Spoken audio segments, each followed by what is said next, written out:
Hey everyone, what's up? It's Ellie here. At the 2019 Game Awards, we were greeted by the familiar games industry faces Rafael Colantonio and Julia Roby as they announced their new game development studio Wolfeye, as well as their first title, Weird West, an isometric immersive sim bringing a breath of fresh air to the action RPG space. It's been a long time coming for a second trailer, however we haven't been kept completely in the dark as Wolfeye have been quite active on their social media, sharing GIFs, screenshots and art from their game to keep us all in the loop. In this video, I won't go through everything we know about Weird West, but I will be taking a deeper look into this second trailer to see what more we can learn about the game. So let's get into it. In the last trailer, we listened to the OST of Weird West, Ghost Voices by Weird Wolves. But in this trailer, instead of being greeted by a wispy female voice, we hear a narrator taking on a cowboy demeanor. The music in this trailer is a little more electronic and faster paced than the last, meaning that we could be introduced to a lot more action. In the last trailer, it seemed like more of an introduction to the strange and weird environment the game is set in. The text on the screen reading, "One story in the Weird West, 5 journeys." This would likely be alluding to the fact that you'll be playing the stories of 5 people rather than a single character, controlling each of them strategically and therefore experiencing their journeys. Looking over this street, nothing seems too out of the ordinary. However, towards the right here we see some white circles. I'm not sure what they mean, if they're markers to interact with or just part of the environment, but it looks as if a small child is lying inside one of those circles, with a bunch of people just walking past, not exactly paying much attention to them. The voiceover tells us that the Weird West is full of tall tales, strangeness, oddity, and evil. And I guess because I already kind of know this because I've watched the demo, which I will be making another video about, this narrator is in fact the narrator for the actual game. You'll be hearing this person's voice as you play through Weird West, which is pretty cool to know. The next scene looks as if we are in an abandoned mineshaft. Bones litter the ground in large piles, and effigies whose shadows are accentuated with lit torches showcase a very eerie, unfriendly territory. We have creatures walking around. They seem quite tall, lanky, and also have backwards bending knees, like many birds do. Here's another creepy scene where a large glowing effigy lights up the inside of a large room in a cool blue. A pair of new creatures walking very zombie-like. Perhaps they and the creatures from the scene before are part of some sort of necromancy faction. These scenes are likely showing us this evil that the narrator is referring to. But the West, it's also got heroes of a kind. The voiceover adds, as we're brought to the scene of a lady dressed in Western gear who could just be outside of the mines we were just looking at. She seems to be possibly digging up a grave. The voiceover tells us that she is a bounty hunter, who in the next scene we can identify as Jane Bell, in brackets, you. Meaning that we're being introduced to one of the characters we'll be playing as. From what we know in this conversation, Jane is asking a character, Mayor Galen Weeks, for any information about her missing husband. He responds by telling her it's going to cost her, and Jane has the dialogue options to either ask what he wants, threaten him, or leave the conversation. Jane chooses to threaten to take the info from him by force, but the mayor reminds her that his men are all around and it's not advisable to make threats. The narrator telling us that she thought she could hang up her shooting irons for good, but she thought wrong. We've been somewhat introduced to Jane Bell in posts on the Wolfeye Studio social media pages. Meet the bounty hunter. You'd buried your irons, traded them for a normal life. Tonight, though, that's all gonna change. Destiny's calling and it ain't taking no for an answer. The character art in this post gives us a closer look at who Jane Bell is, and she seems kind of badass. The artist here is Cedric Peyravene, and their art style is so familiar because, well, they did a lot of art and character concept design for Dishonored, Prey, and even the Outer Worlds. Jane Bell kinda seems like a bit of a John Wick. John Wick being a former hitman who returns to the underworld he fought to leave behind after a group of Russian gangsters break into Wick's home, kill his dog, knock him unconscious, and steal his car after just losing his wife to a terminal illness. Or even a bit like a Brian Mills from Taken, a former CIA agent who travels across Europe and relies on his old skills to save his estranged daughter who has been kidnapped. We get a couple of last scenes with her, one where she's running towards what seems to be outside of the mine shaft we saw previously, very likely a hostile area, and in the next, Jane seems to be practicing her shooting. The player chooses her weapon from a wheel that allows 5 different options: a shotgun, a revolver, a rifle, a knife, and a bow and arrow. We also see a second wheel to the right showcasing different consumables, which we don't have the names of yet, but might have the classic health where bandages are, and the rest could be things like ability power, stamina, or maybe even consumables similar to Fallout where you could increase intelligence or charisma, since we now know we have dialogue options. We may have actually met Jane already way back when the game was announced. In a dev commentary, we see a female character who doesn't really look like Jane as we know her by a window, who seems to be quite distressed. She does get shot through the window, which could mean that she doesn't make it, but she also might survive and seek revenge. The reason that I believe this could have been an earlier concept of Jane is because she actually calls out for Huck, a name that is involved in Jane's story as we learn in the demo. And comparing the demo to the dev commentary last year showcases some very noticeable differences as development has gone on over time. Though we may have some free roam within certain areas or towns, long distance travel seems to be made a little bit easier with fast travel. We can see that Jane is travelling to Blood Moon Temple, and we have quests for her journey in the upper left corner. Search Greenwood Run for your husband's whereabouts, and an optional quest: talk to Deputy Clasp about joining your posse. As we know, we won't just be following a single perspective in Weird West, but a group of perspectives, and we'll be able to hire or ask people to join our posse. Knowing that it's optional to ask Clasp to join means that we do have a choice about who we let into our posse, and that there may be more optional posse members than available spaces, meaning we could have an all-unique posse made up of whoever we choose to let join. From what I remember, when information for this game was first coming out, if a member of our posse is lost, then there is no way to bring them back, meaning that either the posse is permanently smaller or someone may take their place. I don't know if this applies to the main 5 storylines we will be following, as later in the trailer we actually do see multiple members from the main character stories within each other's posses. Here we are now introduced to a pigman who is cursed and seen as a monster in the eyes of fellow man. In this scene we may be witnessing the curse being applied to them, and in the next we see a pigman walk past some small pig farms that are being tended to by who I assume are unaltered human women. But this little community doesn't seem as normal as the first town we saw. Something weird is going on here. Perhaps it's a community of witches. Either way, something dark is going down here. We see a little more of this pigman character here, talking to another man who has been cursed as a pigman. They are identified as Pigman Joe in the dialogue boxes to the side. They seem to be discussing something called the Soul Tree and burning its 3 taproots that could potentially be located anywhere across the land. If this objective is completed, the pigmen will be free from their curse. But Pigman Joe also wants to end the creation of the pigman in the meantime, which means eliminating the person responsible, someone identified as Ruth, likely the person we see conducting the ceremony here. Joe also mentions that her secret workshop is either named Kanker or in a location within Kanker. Both the objective to eliminate Ruth and the location given are in blue within the dialogue, probably highlighting that they will be newly added objectives for us to follow, perhaps in a journal or quest page. Also learn the name of the pigman whose perspective we're following, Clern's Kick. I'm not actually 100% sure how to pronounce that yet. The player has an option here to give some information about what they remember to Joe, or say they don't remember anything at all. Not sure why you wouldn't give that information away, but perhaps depending on what you've experienced as clones so far, more options will appear. We see clones briefly in combat, a combat style more tanky, ramming into enemies and stomping the ground that sends a shockwave that either knocks enemies back or completely wipes them out. We're transported to a new environment. A tribe of Native American peoples are standing in a field during the rain. Maybe some sort of ceremony, but it does seem communal and non-threatening.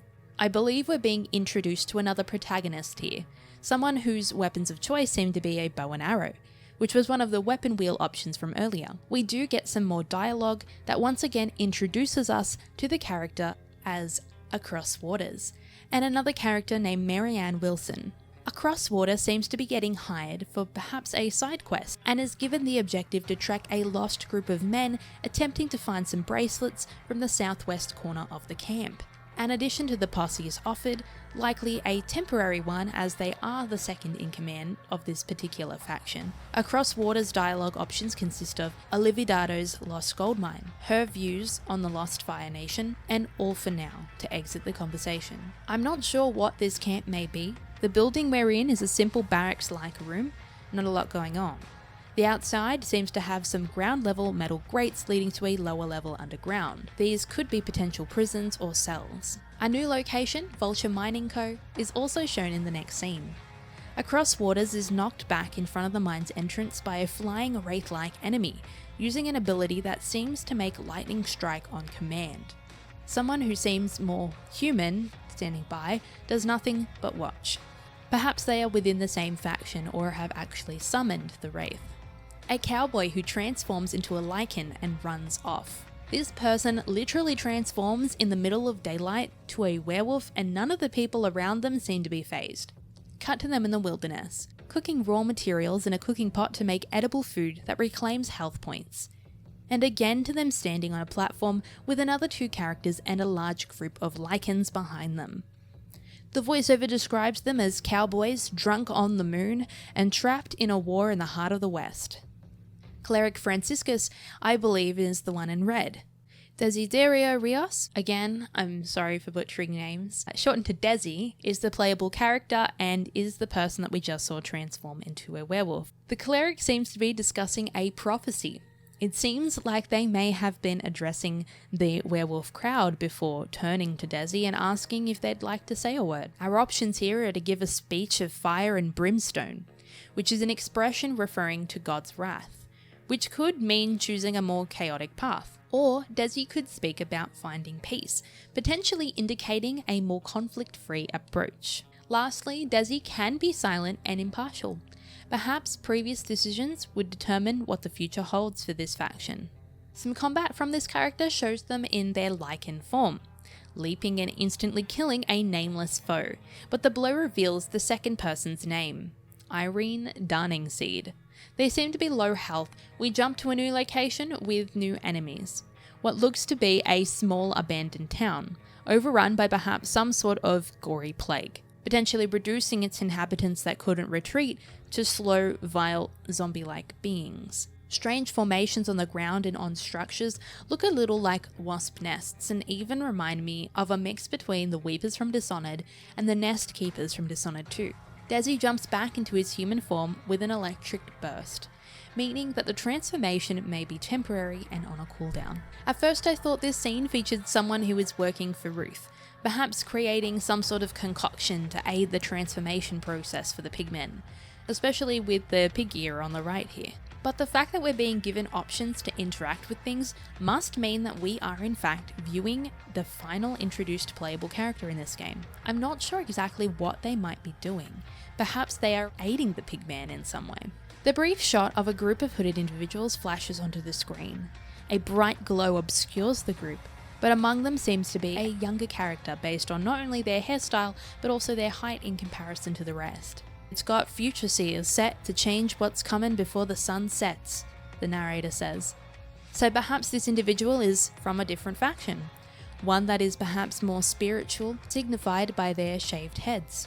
A character named Edith Front tells our playable character, Nell Bitterleaf, that something was troubling her. Perhaps the glowy scene with the cult was a vision Nell shared with Edith. Edith goes on to point out a mark that Nell has that glows as it calls for its owner, making the statement that the player is not the Nell that she has known. She speaks of rumours of the 21, those who have lived for thousands of years. Nell seems to be one of them, as well as another group called the Authority. Nell can act surprised, or tell Edith that she has suspected this, or has known all along. All of these dialogue sequences seem to be very insightful to who each of these playable characters are, and what their main storylines are going to be. It's probably a lot easier when you can just show snippets of on-screen dialogue that you could just pause to read. But this trailer really does seem to have a lot of insight as to what the stories we'll be following are in comparison to other titles with trailers out at the moment. Nell's combat shows her running around and emitting a pink glow that is likely some sort of shield power as she shoots her pistol. Green floating crosses may mean that she's recently used a consumable to regain her health or another ability. Nell uses a teleportation ability to disappear and reappear behind two enemies. Stars around their heads might signify a daze that might have been triggered by the teleportation, allowing Nell the time that she needs to get the upper hand in a situation against multiple shooting enemies. You see, you five, your time together, a purpose, deeper than you know, the voiceover tells us. And here all 5 characters that we've been introduced to are standing in a circle, each taking their place underneath a stone statue of themselves. What could have possibly brought these 5 together? And how are all of their unique paths aligned? We see that some sort of light is emitted from the center for a moment, when they're all together in place, and shoots back into this cube on a stone bench. The more you dig, the stranger it gets, the narrator continues, and we begin to see the different characters band together. Jane, Clarence, and Desi walking down a dimly lit street. But then we see this room with our 5 pillars with their silhouettes framed. Mysterious hooded individuals stand around the scene of a woman in Wild West attire about to brand one of them. Another woman to the left nearby might be intertwined with a Crosswaters faction, based on her attire. It really makes you wonder what is going on with these 5 characters and how they are all intertwined. We get a little snippet of Weird Wolf's new single Overdrive as we enter some more combat, and what I love is that we're seeing all these new things in combat. For example, we're viewing Jane take quite a large leap across to another roof. This is in fact something we'll be able to do movement-wise, and I am unsure if this is exclusive to Jane's character or not. This shot throws back to when we saw Desi change into a werewolf earlier, and our curiosity as to why no one cared about the change perhaps has an answer. We're now walking towards this same building, but from the perspective of Nell, followed by Clarence, and I'm not sure who the third follower is. Clarence seems to be summoning the spirit of this pig to battle against this group of werewolves, but there also seems to be a second pigman behind them. This seems like a bit of a clash. I wonder if they're fighting against Desi or with Desi. It's likely that this building might be some sort of base or church for this lichen werewolf faction. The figure in the posters looking similar to Cleric Franciscus with the word absolution, meaning forgiveness. We see some Desi combat again, but with them back at the plagued town, leaping at a zombie-like enemy, and more of them running through a building that's actually in flames. Could this mean that lichens or werewolves are actually fire resistant, or at least Desi specifically? We know that each character has their own afflictions or traits that are displayed on one of the menu pages. Nell is battling a very large hunched over enemy who seems to be electrically charged. Nell is battling a very large, hunched-over enemy who seems to be electrically charged. You can see that we're in some sort of battle arena-looking area. This could just be an entrance with a spooky guard. It definitely looks like it's inside of a cave of some sort. This location does look like a pretty sweet place to battle with all the different elements in play. The electricity, the oil, the flames, and the water, as well as all the hay and the boxes to jump on and take cover in. In addition, we also have a tall platform that it's very likely we can climb on top of. It looks very similar to this scenario in the demo where the character, this one that we don't have a name for, duels this same creature. We see it erupt from the ground and it's named a cave terror. Clarence looks like he's back at his creepy witch's pig farm location. I believe we saw this place earlier in the trailer. But now Clarence has some sort of poison gas leaking out behind them as they run past the pig farmers, looking a bit like Singed from a League of Legends. This could be where Clarence comes back to put an end to what's happening to the turned pigmen. Across Waters showing off their fire arrows, Across Waters also achieves that slow motion cinematic side-like jump, which means it doesn't seem to be an exclusive movement to Jane and could just be a general movement ability. They shoot an explosive barrel which explodes. A horse on the right side could either be one that Across Waters rode to the location, or one they could steal and travel perhaps faster to the next location. This creature is a human whose cannibalistic behaviours have created a transforming monster. This is the last scene and we'll actually learn its context in the gameplay demo. Weird West is a game by Wolfeye Studios and published by Devolver Digital. There is no set release date, but I've heard we're looking at a 2022 release. Thank you so much for watching. If you enjoyed, please leave a like below and I'll see you in the next one. Bye!